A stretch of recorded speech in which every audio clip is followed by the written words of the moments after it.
मैं करुणेश मिश्र ये बताना चाहता हूँ कि मेरे गाने को सुन करके गाने के भाव को अपने दिलो दिमाग पर उतार ले और उसी सतर्कता को बरते जिस सतर्कता को हम बरत रहे हैं और आपस में इस गाने के माध्यम को आगे बढ़ाएं जिससे कि हर कोई सचेत हो जाए और इस बीमारी से लड़ने के लिए फुल तैयार हो जाए। क्योंकि देश से कोरोना भगाना है, यह संकल्प हमारा है।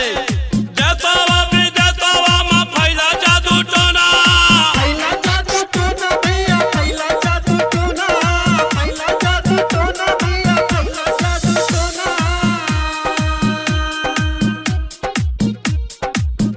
सारी दुनिया परेशान का बका कैसे होना कैसे जाए कोरोना, कैसे जाए कोरोना। कैसे जाए कोरोना, कैसे जाए कोरोना, कैसे जाए कोरोना भैया, जाए कोरोना।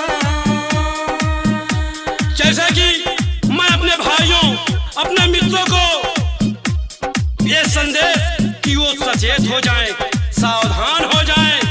सुरक्षा ही व्यवस्था है। अपनी सुरक्षा करेंगे तो उसके साथ साथ परिवार की सुरक्षा अपने आप हो जाएगी, अपने आप हो जाएगी। जहाँ जा जब जा जहाँ से तू आवा, जहाँ से तू आवा भैया, जहाँ से तू आवा, जहाँ से तू आवा भैया, जहाँ से तू आवा।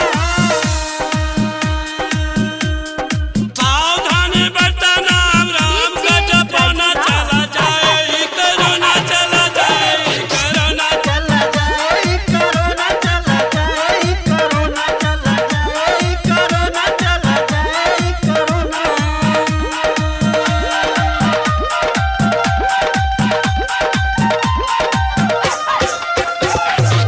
हाथ साबुन से धो रखिया हो भैया, हाथ साबुन से धो रखिया।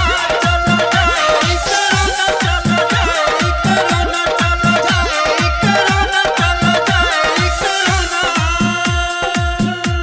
मेरी बातों को जो भी सुने वो सुने नहीं, आगे की ओर बढ़ा दे कि जिससे जिसके पास जाए वो भी सावधान हो जाए और एकजुट होकर के इस वायरस से लड़ने की ताकत प्रदान हो। इमरजेंसी अमेरिका देश में लगा दी, देश में लगा दी, देशवा में लगा दी, देश में लगा दी, देशवा में लगा दी। रातों रात चाइना अस्पतालियां खोलाई दे। दवैया बनाई, दवैया बनाई, दवैया बनाई, दवैया बनाई। इमरजेंसी अमेरिका तत्वा में लगा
संदेश को सुनिए।